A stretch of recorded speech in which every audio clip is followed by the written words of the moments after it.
അല്ല നീയോ? നീ എന്താ വിളിക്കാതെ പോലും വന്നേ?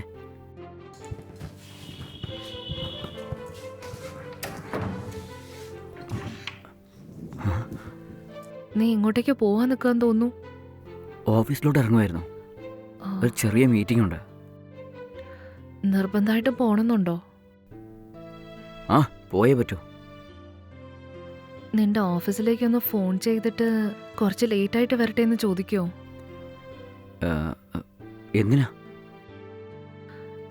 എനിക്ക് നിന്നോട് ചിലത് പറയാനുണ്ടായിരുന്നു. ആദ്യ കാര്യം എന്താണെന്ന് പറ.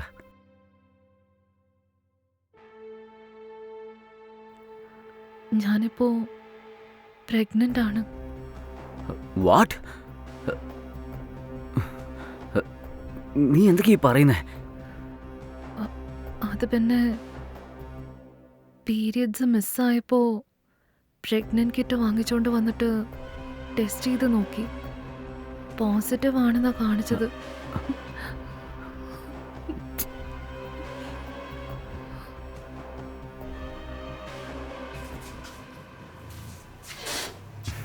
വാ.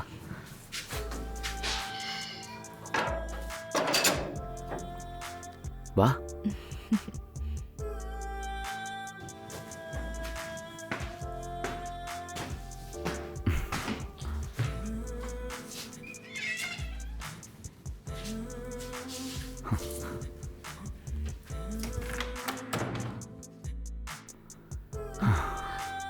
ഇതാണ് ഞാൻ താമസിക്കുന്ന വീട്.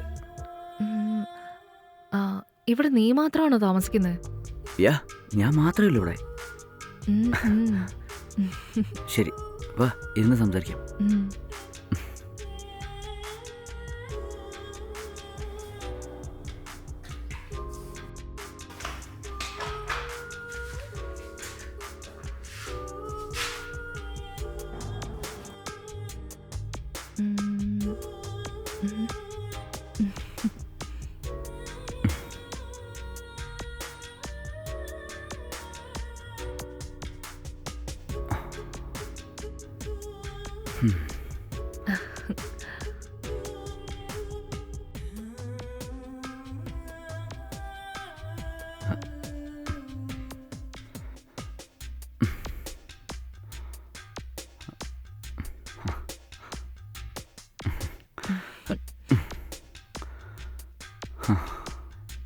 പിന്നെ മാഡം, നിന്റെ ഭർത്താവ് എന്ത് പറയുന്നു?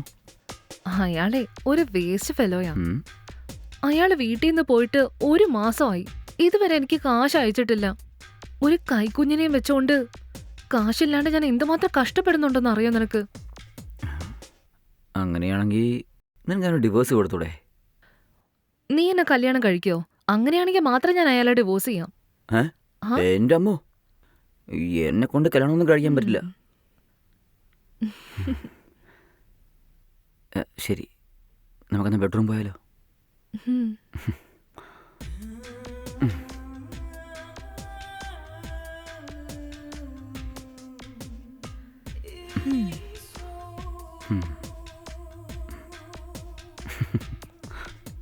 ഞാൻ ചോദിക്കുന്നോണ്ടൊന്നും വിചാരിക്കരുത്.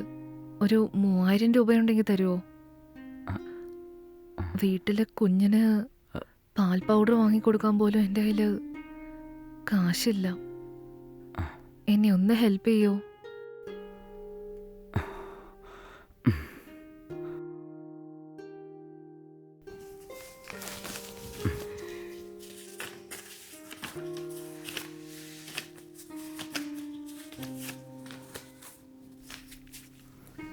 ഇതാ വാങ്ങിച്ചോ.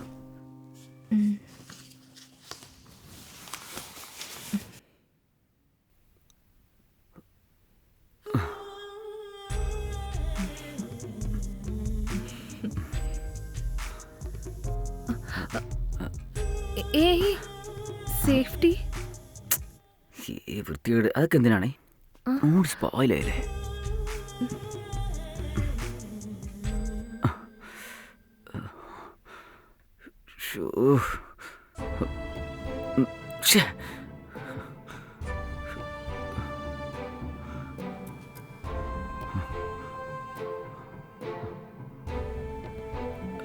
അന്ന് ഞാൻ നിന്നോട് സേഫ്റ്റി യൂസ് ചെയ്യണമെന്ന് എത്ര തവണ പറഞ്ഞുകൊണ്ടിരുന്നതാ. എന്നിട്ട് നീ കേട്ടില്ലല്ലോ. ഇപ്പൊ കണ്ടില്ല എന്താ ഉണ്ടായതെന്ന്. എനിക്കിപ്പോ എന്താ ചെയ്യേണ്ടെന്ന് ഒരു പിടിയുമില്ല. എടി, നിന്റെ പ്രഗ്നന്റ് ഞാനാണ് കാരണം നീ എങ്ങനെ കൺഫേം ആയിട്ട് പറയുന്നേ? നിന്റെ ഭർത്താവ് കാരണമായിക്കൂടെ? എന്തുവാടാ ഇത്? അയാള് വീട്ടിൽ വന്നിട്ട് 5 മാസത്തോളം ആയി. വാട്ട്? വീട്ടിലേക്ക് വന്നിട്ട് 5 മാസമായെന്നോ? ഇപ്പൊ ഞാൻ എന്താ ചെയ്യാ? നീ തന്നെ പറ.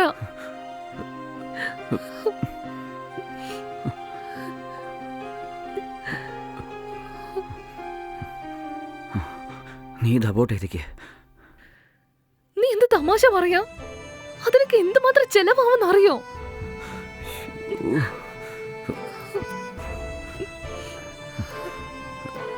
ഇനി ഇത് വിട്ട വേറെ വഴിയില്ലെന്നേ. ശരി, നീ ഒന്ന് വെയിറ്റ് ചെയ്യേ. ഞാൻ അകത്തോട്ട് പോയിട്ട് വന്നേക്കാം.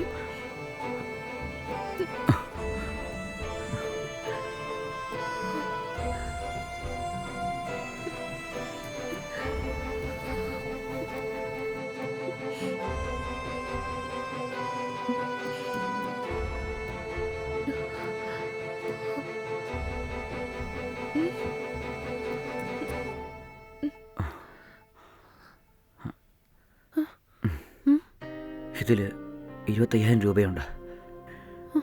ഈ കാശ് കൊണ്ടുപോയിട്ട് ഈ ഗർഭത്തെ എങ്ങനെയെങ്കിലും അബോർട്ട് ചെയ്തേക്കുക. ഇതിലും കൂടുതൽ കാശ് വേണമെങ്കിൽ നീ എന്നോട് മടിക്കാണ്ട് ചോദിച്ചോ. ദയവ് ചെയ്ത് ലേറ്റ് ചെയ്യാത്തത് എങ്ങനെയെങ്കിലും അബോർട്ട് ചെയ്തേക്കുക. പറഞ്ഞ മനസ്സിലായോ? ശരി, ഞാനെന്നാ പോട്ടെ.